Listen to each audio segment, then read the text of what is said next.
마태복음 26장 36절에서 46절입니다.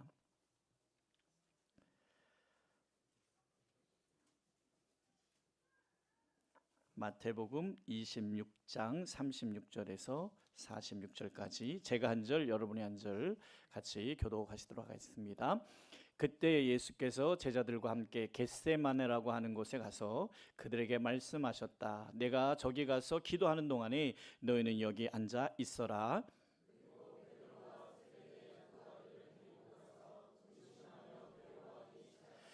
그때 예수께서 그들에게 말씀하셨다. 내 마음이 괴로워 죽을 지경이다. 너희는 여기에 머무르며 나와 함께 깨어 있어라.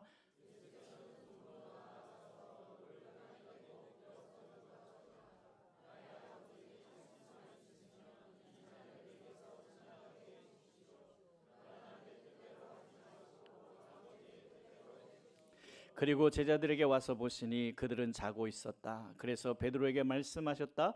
이렇게 너희는 한 시간도 나와 함께 깨어 있을 수 없느냐?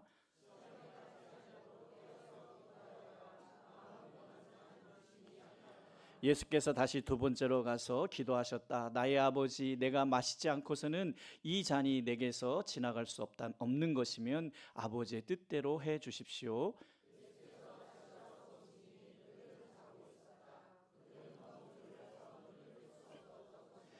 예수께서는 그들을 그대로 두고서 다시 가서 또다시 같은 말씀으로 세 번째로 기도하셨다.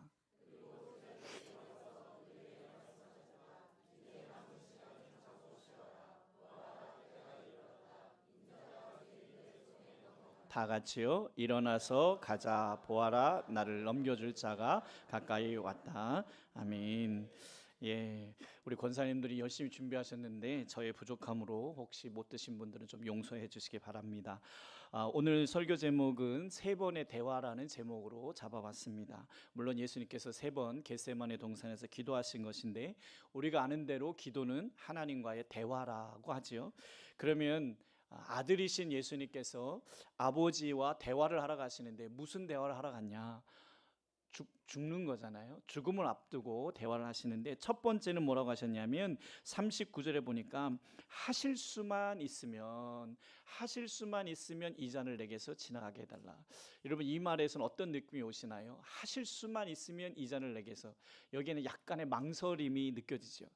할 수만 있다면 주님 이것을 안 지고 싶습니다라고 하는 예수님의 죽음을 물론 이제 예언도 하셨고 받아들이기로 하셨지만은 막상 죽기 직전에 할 수만 있으면 이게 지나갔으면 좋겠다. 약간의 망설임을 보여주십니다. 그러나 끝에는 또 그러나 내 뜻대로 마시고 아버지의 뜻대로, 그러니까 아버지 뜻이라면 하겠지만 할 수만 있다면 좀 안 할 수는 없겠느냐 이런 말씀을 드리지요.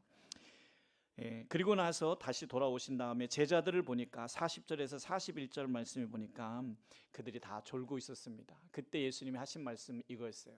이렇게 너희는 한 시간도 나와 함께 깨어 있을 수 없느냐. 여러분 여기서 우리가 알 수 있는 게 뭐가 있을까요? 여러분 성도의 기도 시간이 한 시간이라는 겁니다. 한 시간. 물론 10분 기도하는 것도 쉽지 않은데 예수님께서 한 시간도 나와 함께 깨어있을 수 없느냐라고 말씀하시고 시험에 빠지지 않도록 깨어서 기도해라. 물론 예수님을 위해서라도 기도해야 되지만 너희가 시험에 빠지지 않기 위해서 기도해야 된다. 마음은 원하지만 육신이 약하구나. 예수님 우리를 너무 잘 아시죠. 우리가 약합니다. 그러나 이제 내일부터 시작되는 밤낮 기도회 때 우리는 불편하기로 마음을 먹었으면 좋겠습니다. 내가 좀 이번 한 주간은 불편하겠다, 조금 내가 피곤하겠다 이런 마음을 아예 작정하시고 예수님의 고난에 동참하셨으면 좋겠고요. 두 번째 기도는 42절에 보니까 이렇게 말씀하세요. 두 번째에서는 뉘앙스가 조금 바뀌는데 뭐라고 말씀하시냐면 내가 마시지 않고서는 이 잔이 내게서 지나갈 수 없다면, 아까는 뭐였어요? 할 수 있으면 좀 면하게 해달라. 그런데 이제 두 번째 기도하실 때는 내가 마시지 않고는 지나갈 수 없다면 아버지 뜻대로 해주십시오. 좀 더 마음이 어떻게 돼요? 이제는 받아들이는 쪽으로 갑니다. 여러분 생각할 때 예수님인데 왜 저래? 라고 생각하실 수 있지만 여러분 수술하면 산다는 걸 알아요. 수술하면 살아요. 근데 여러분 수술 받기가 두려워요? 안 두려워요? 두렵잖아요. 예수님도 분명히 알아요. 내가 죽으면 부활한다는 걸 알아요. 하나님은 약속하셨어요. 내가 부활시킬 거다. 하지만 사는 걸 알지만 수술을 받으러 들어갈 때는 두렵단 말이에요. 그래서 어떻게 하면 미룰 수 있을까? 어떻게 하면 조금 더 나중에 받을 수 있을까? 이런단 말이에요. 예수님도 지금 그런 거예요. 안 죽겠다는 게 아니에요. 죽긴 죽는데, 그것을 이미 말씀도 하셨는데, 그런데 지금 어렵다는 거예요. 어렵다는 거예요.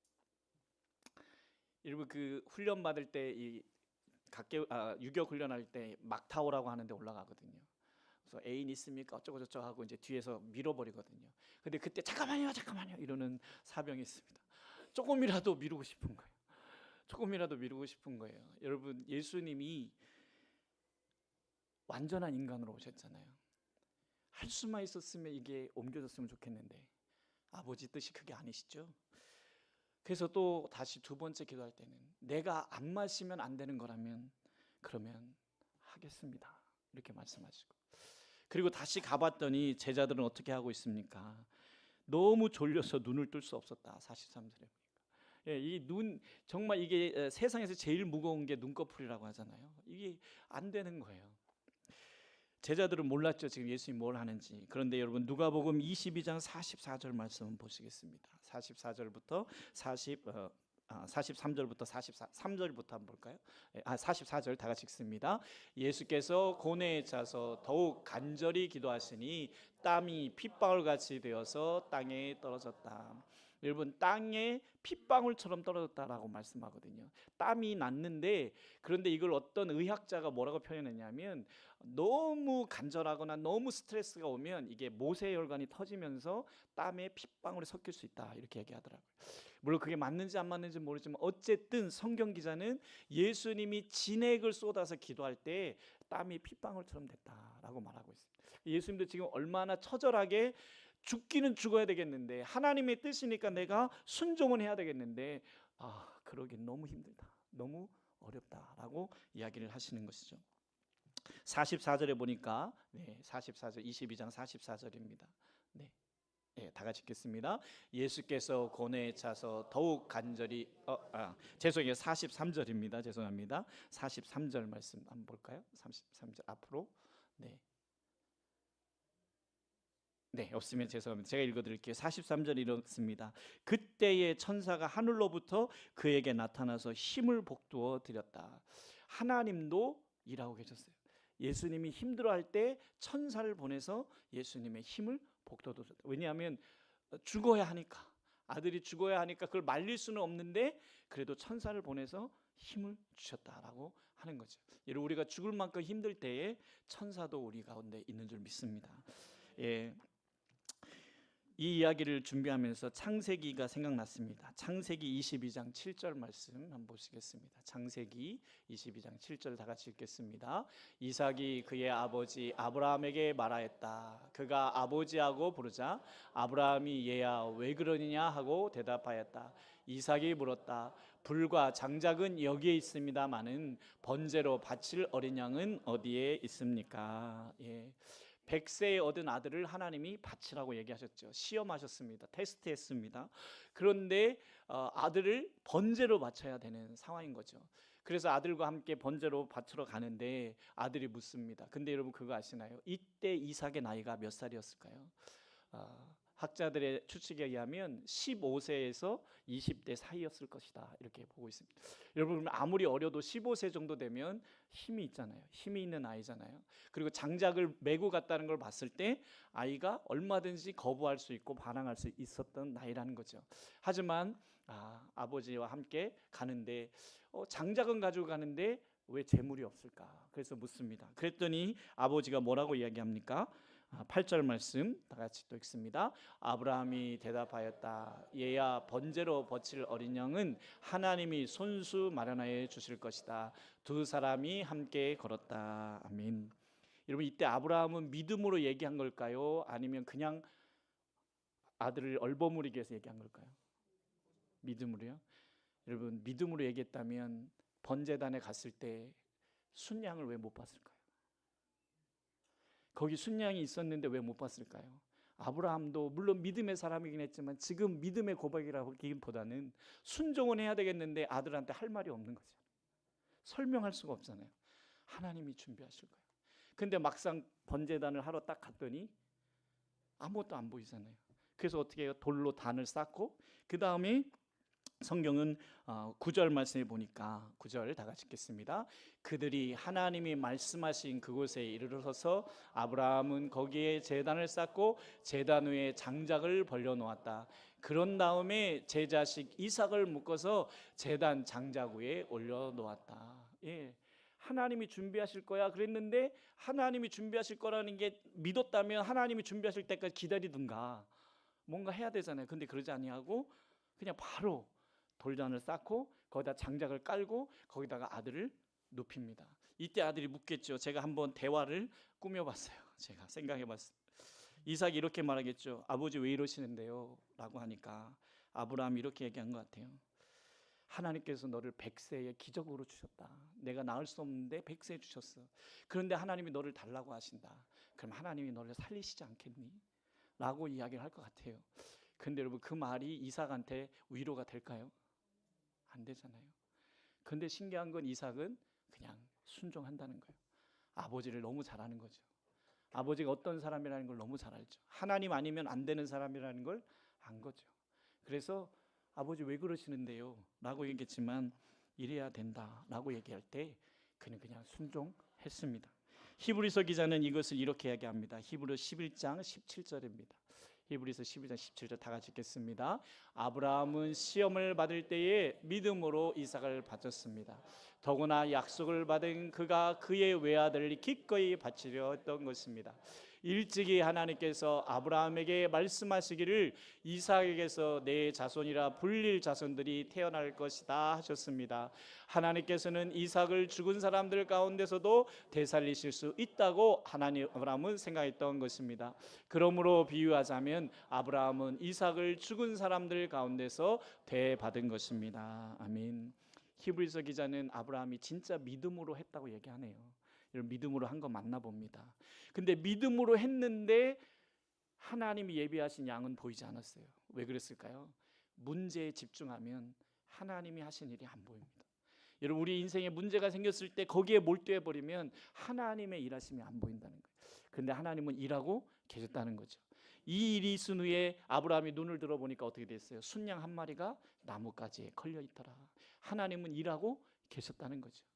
여러분 동굴 속에 있는 것 같은 그런 시간을 지날 때에도 하나님은 천사를 보내시고 일하고 계십니다. 왜 이렇게 힘들어? 못 살겠어 하지만 여러분 살 수 있도록 주님이 붙잡고 계시다는 것을 믿으셔야 돼요. 그런데 어떤 사람이 이렇게 얘기했어요. 자기 아들을 무자비하게 죽이는 신은 나는 믿지 않겠다. 하나님이라면 자기 아들을 죽이지 않는 방법을 써야 되지 않냐라고 얘기하는 거예요. 여러분 다른 방법이 있었더라면 우리를 구원하는 다른 방법이 있었더라면 하나님이 왜 그 방법을 안 썼겠어요? 다른 방법이 없었기 때문입니다. 우리 죄를 씻기 위해서는 짐승의 피가 아니라 죄 없는 사람의 피로 씻어야 할 수 있기 때문에 그 방법을 쓰기 위해서 하나님의 아들을 이 땅에 보내시고 그분을 죽게 하셨단 말이에요. 여러분 제가 교회를 이제 개척해서 어려울 때에 저희 큰아들이 그때 당시 아이들은 노스페이스라는 교복을 입고 다녔습니다. 아십니까? 예, 교복 외에 노스페이스를 다 입고 다녔는데 이게 보니까 뭐 30만 원, 40만 원, 60만 원이래요. 그래서 저는 사주질 못했어요. 그래서 좀 벼르다가 좀 사줘야 되겠다 해서 이제 돈을 모으기 시작했습니다. 아내도 모르게 꼬부쳐서 조금씩 모으고 있었는데 근데 그 해에 저희 교회에 홀어머니와 함께 교회를 다니는 친구가 동아방송대 베이스 기타로 합격을 한 거예요. 근데 등록금이 없어요. 그때 당시에는 학자금 대출이 뭐 이런 게 없었어요. 그래서 제가 여기저기 수소문해서 돈을 이제 좀 이렇게 빌려봤습니다. 빌려서 그 친구에게 등록을 할 수 있게 이제 등록 날이 마감이 가까워서 등록하려고 했는데 모자른 거예요. 그래서 제 아들 준홍이를 위해서 준비했던 그 돈 얼마 안 되지만 그 돈을 보태가지고 등록을 시켰습니다. 여러분 저한테 못된 아빠라고 얘기하셔도 할 말은 없습니다. 하지만 그 마음은 이해가 되시나요? 이거 조금만 더 모으면 우리 아들 노스페이스 사줄 수 있지만 지금 이 아이가 대학을 지금 등록을 해야 되고 우리 교회 성도고 이거 등록 못하면 불합격되는데 그래서 빌린 돈과 그것을 합쳐서 드릴 그 아이한테 줄 때에 제 마음은 표현할 수가 없어요. 여러분, 하나님께서 다른 방법이 있었다면, 예수님을 죽이지 않고 정말 좀 아름답게 다른 짐승을 100마리를 죽여서 아니면 1000마리를 죽여서 이길 수 있었다면, 그렇게 할 수 있었다면 그렇게 하셨을 거라는 거죠. 그 방법 외에는 방법이 없는 거예요. 여러분, 근데 중요한 건 이거예요. 하나님이 이 방법밖에 없어서 자기 아들을 죽이심으로 우리에게 구원의 길을 내셨는데, 이 길로 안 들어오면 구원이 없는 거라는 거죠. 중요한 건 나 그거 믿어 안 믿어가 중요한 게 아니라, 하나님이 이 방법밖에 없다고 구원의 길을 내셨는데 나는 그거 못 믿겠으니까 그 길로 안 갈래 라고 하면 끝인 거예요. 하나님께서는 그렇게 하신 것입니다. 여러분, 결론을 맺겠습니다. 예수님이라고 쉽게 십자가에 돌아가신 것이 아니에요. 할 수만 있다면 이 잔을 내게서 옮겨주세요. 근데 하나님 뜻이 네가 죽어야 인류가 산다. 그러니까 어떻게 돼요? 내가 마시지 않으면 안 되는 거라면 마시겠습니다. 그리고도 또 세 번째 가서 기도를 하세요. 여러분, 성경에 보니까 뭐라 그랬냐면 같은 기도를 드렸다 이렇게 말해요. 똑같은 기도를 다시 드렸다. 세 번. 뭘 한 걸까요? 자기 자신을 위해서 한 거죠. 내가 죽음을 맞이하기 위해서 나 자신에게 단도리를 한 겁니다. 하나님 앞에 나가서. 그 이야기를 들은 하나님은 또 어떠셨을까요? 하나님은요, 아브라함처럼 하나님이 하실 거야, 하나님이 너를 다시 살리실 거야, 이렇게 말은 하지만 살지 안 살지 어떻게 알겠어요? 예수님도 부활한다는 건 알았지만, 수술하면 산다는 건 알지만, 수술하면 내가 무섭잖아요. 근데 결국 그 일을 해내셨다는 것입니다. 그래서 우리가 이렇게 살아있는 거고 앞으로 영원히 살 줄로 믿습니다. 그러면 여러분, 이제 고난주간 우리가 맞이합니다. 우리가 이것밖에 안 돼서 죄송합니다, 주님. 하지만 이번 한 주간은 우리가 주님의 고난에 동참해 보겠습니다. 새벽에, 저녁에 기도에 나오겠습니다. 그리고 한 주간 금식하며 기도해 보겠습니다. 주님의 죽으심과 비하면 아무것도 아니지만, 그러나 우리의 삶도 빠듯하고 바쁘지만 그 가운데 시간을 내어서 주님을 찾겠습니다. 주님, 우리와 함께 주옵소서. 아멘.